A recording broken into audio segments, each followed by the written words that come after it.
tantric tradition sees the world as coming from some unknown mystery. I mean, they call it anuttara. Anuttara is the ultimate.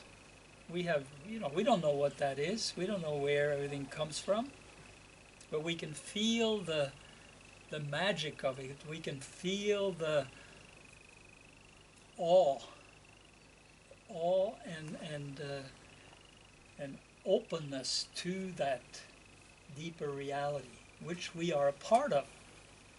And the tantric tradition talks about it as everything unfolding in that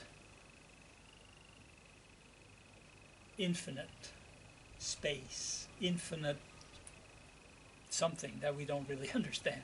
Yeah? And so the center of us as human beings is what we refer to as the self with a big S.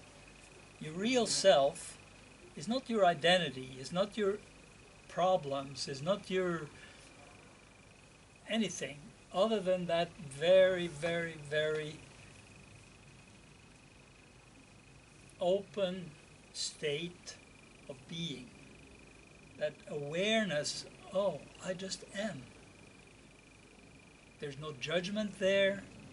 There's no thinking there as such, nothing to analyze, nothing to have language attached to. Right? When you are in your best moments, wouldn't you agree with that? Whether it's through loving somebody or through some kind of uplifting musical thing you're doing or whatever it is, that's the kind of feeling that is. There's no problem here. There is just a being, and there is a sense of love and joy and flow. Most people have that, at least for the first 3 days of getting together with somebody they love. Right? It's being in love is wonderful, but it just tends to not last without some conscious inner work, as most of us know who are more than a certain age. So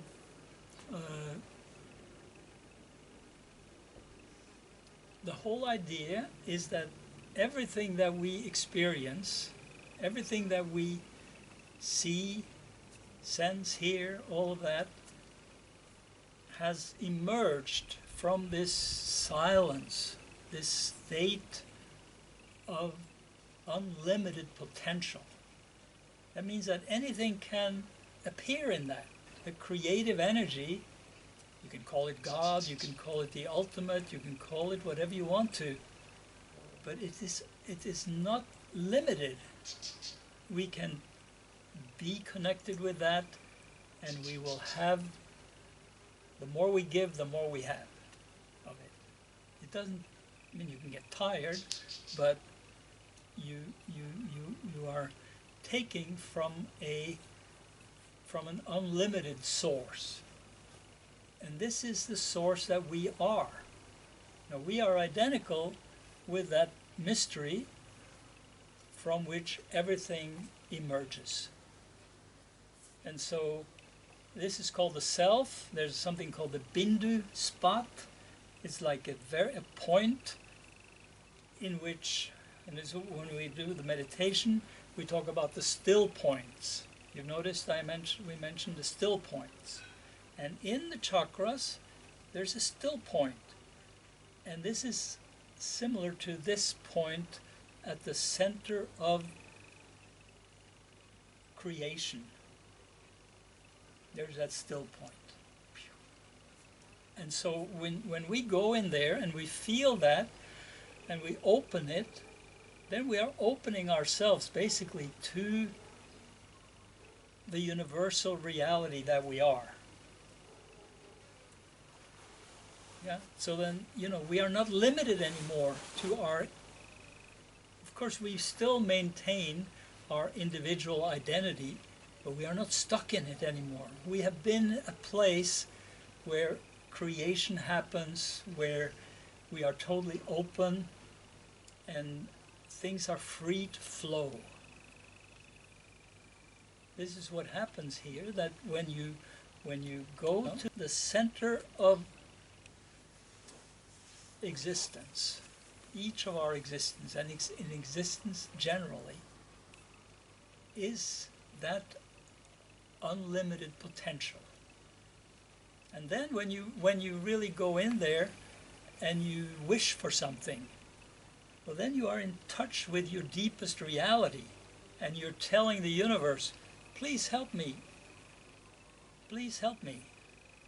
And there's much more chance that you will, get what you are looking for. And all of these things that unfold from the unlimited potential are explained as everything that we know about power of mentation, power of the mind, mental power. This is of course good. We need to have our mind, but we don't want to get stuck in it, do we? So the power of mentation is a natural unfoldment, but if we get stuck in our ideas, I have the idea that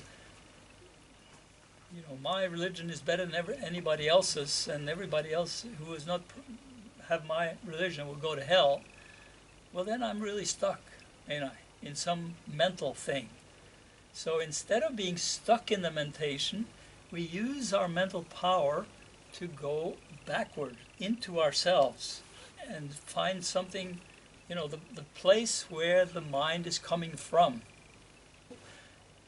We have this idea, that idea, all these ideas. There's nothing wrong with any of them, but if we're stuck on them and they become a reason to have all kinds of conflicts and disagreements and so on, then nobody's really served by that. If two people who both had very strong, if they both could go to this deeper place and relax into that, then a natural understanding would come out, and a natural idea that both could live with would also come out.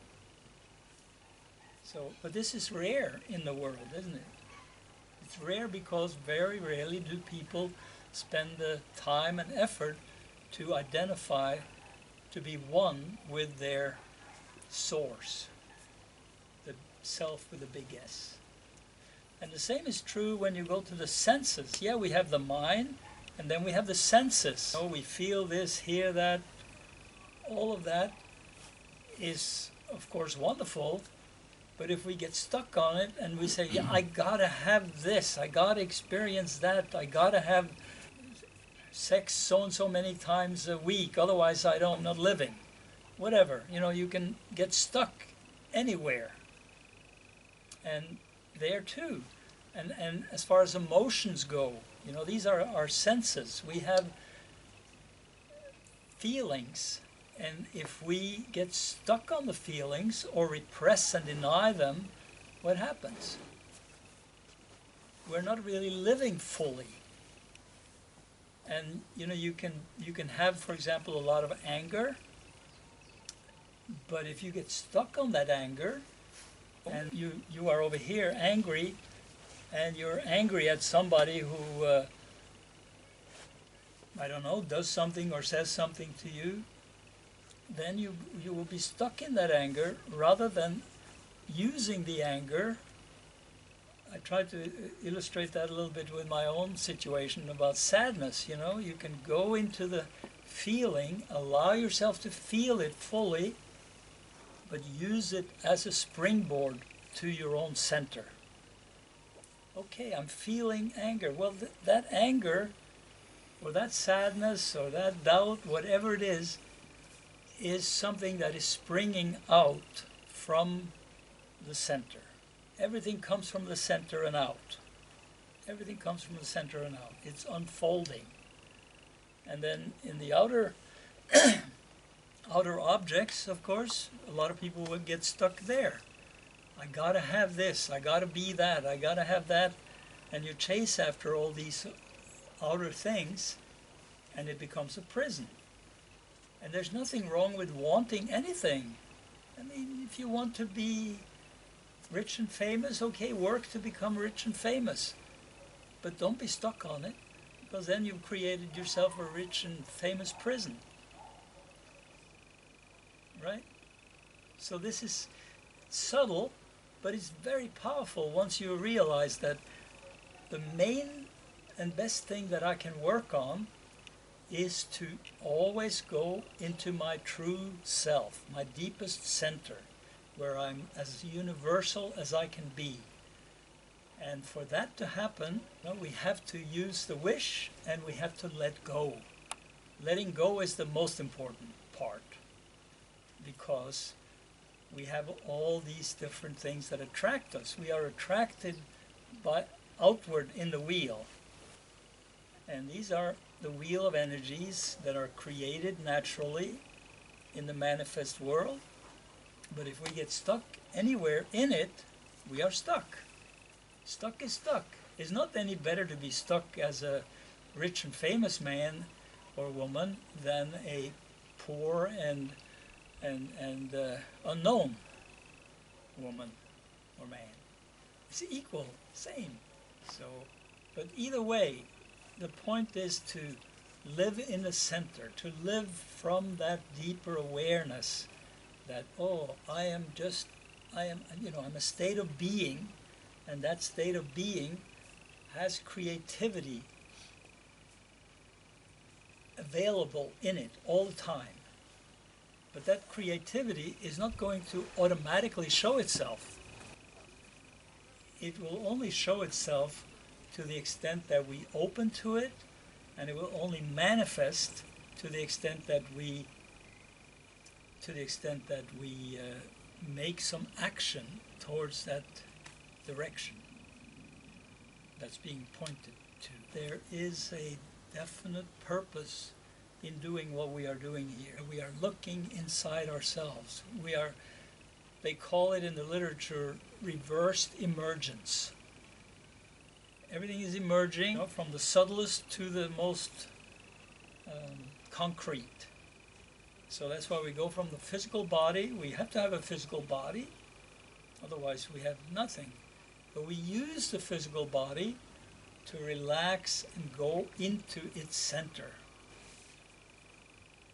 And this has its own reward.